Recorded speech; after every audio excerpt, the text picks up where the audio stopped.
The dining hall of the Celestial Wanderer buzzed with the usual cacophony of intergalactic commerce. Dozens of species from across the Galactic Coalition mingled, conducting business over meals that catered to their varied biochemistries.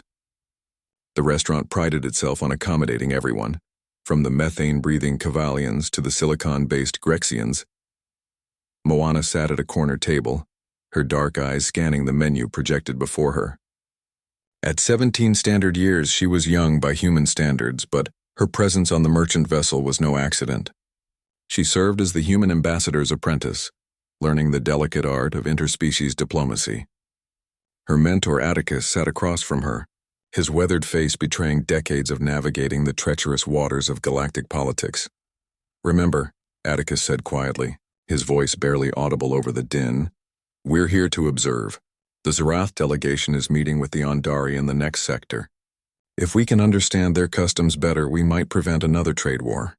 Moana nodded, though her attention had drifted to their server, a tall, insectoid Zrath with chitinous plates that gleamed under the ambient lighting. The species was known for their pride and their barely concealed disdain for mammals, particularly humans. Humanity's recent admission to the Coalition had ruffled many exoskeletons.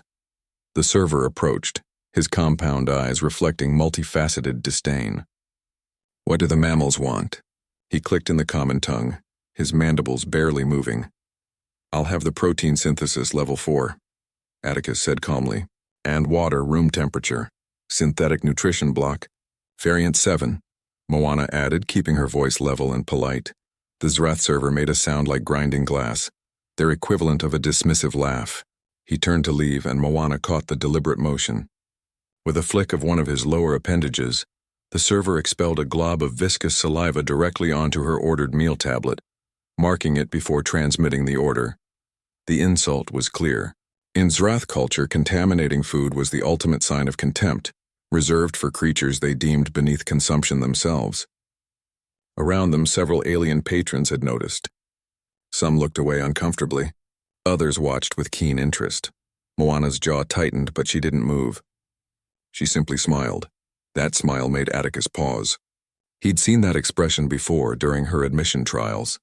It was the smile that appeared when Moana had calculated every angle and found her path forward. It wasn't a happy smile. It was the smile of a predator that had just spotted weakness. "Perfect," Moana said softly, loud enough for the returning server to hear. "You're the main course now." The Zrath froze. His antennae stiffened in confusion. "What did you say, Cub?" Moana stood slowly, her movements deliberate. The dining hall's noise level began to drop as more beings turned to watch. Atticus remained seated but alert, trusting his apprentice while ready to intervene if necessary. "You've just made a critical error," Moana continued, her voice carrying across the room. "You see, you've operated under a fundamental misunderstanding about humans. You think we're weak because we're mammals. Soft. Emotional. New to the galactic stage." She took a step toward the towering Zrath, who stood nearly twice her height. "But you've forgotten why humans evolved on a death world.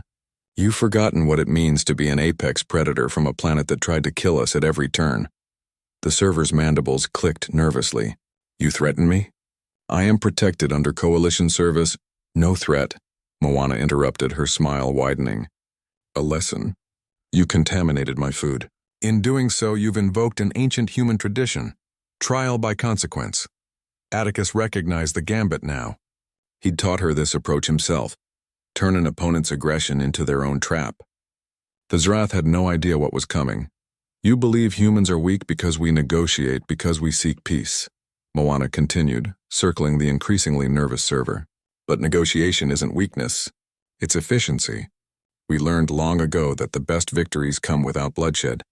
But make no mistake, we remember how to hunt." She gestured to the tablet. "You've marked yourself as hostile. In human culture, when someone poisons or contaminates food, they've declared themselves an enemy. And we have a saying, keep your enemies closer." The Zrath's exoskeleton began secreting stress pheromones, a dead giveaway to anyone with olfactory senses. "Here's what's going to happen," Moana said, her voice dropping to conversational levels as the entire hall strained to listen. "You're going to file a formal apology through the Coalition diplomatic channels. You're going to attend a human cultural sensitivity seminar, and you're going to serve as a liaison between Zrath and human merchants for the next standard year. I will do no such. Or, Moana cut him off. I file a formal grievance with the Coalition. Your action was recorded by 17 different species' personal devices. I can prove deliberate contamination, which under Coalition law constitutes assault on a diplomatic envoy. Your restaurant loses its license, you lose your position, and the Zrath delegation you're supposed to meet? They'll know you jeopardized trade relations because you couldn't control your prejudice. The silence in the hall was absolute. The Zrath server's antennae drooped. He understood now. The young human hadn't threatened violence, she'd threatened something far worse. Reputation, economic consequence, social destruction, very human weapons indeed. The apology. He clicked quietly. Within the hour. Excellent choice, Moana said, her smile finally reaching her eyes with genuine warmth. She returned to her seat as casual conversation slowly resumed around them. Atticus allowed himself a small grin. You know, when I said observe their customs, I didn't mean turn the server into an object lesson. You also taught me that sometimes the best diplomacy is showing strength, Moana replied, her meal arriving uncontaminated from a different, much more respectful server. Humans didn't claw our way to the stars by being pushovers. We did it by being smart, adaptable, and absolutely terrifying when necessary. That's the HFY spirit, Atticus chuckled, raising his water in salute. Remember this day. Not every battle is won with ships and weapons. Sometimes the greatest victory is teaching someone that underestimating humanity is the most dangerous mistake they can make. Moana raised her own glass. To being the scariest species at the table, not because of what we do, but because of what we could do. As they ate, word spread through the celestial wanderer about the young human who'd turned an insult into a masterclass in strategic thinking.